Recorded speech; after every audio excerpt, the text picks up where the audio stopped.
Here's a Kenmore refrigerator. Has some stuff on the front and the top as well. This is the window heat pump. I'll do a video on that. Anyways, this video is about this refrigerator.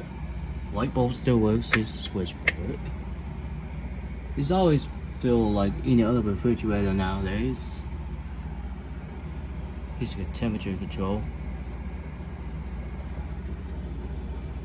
Here's the sticker. This is model 25371462100, and I think it's manufactured October 2001 or January 2010. I'm not sure how these manufacturers do that manufacturing dates nowadays. Back then, but, you know, I filmed the Kenmore in June before. It's probably a bit older than this. Here's the freezer.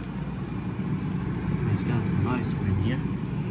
I don't think this has a flip for a light bulb, so there's no light bulb in here, unfortunately. But you know, it's kind of normal nowadays. But anyway, that's about it.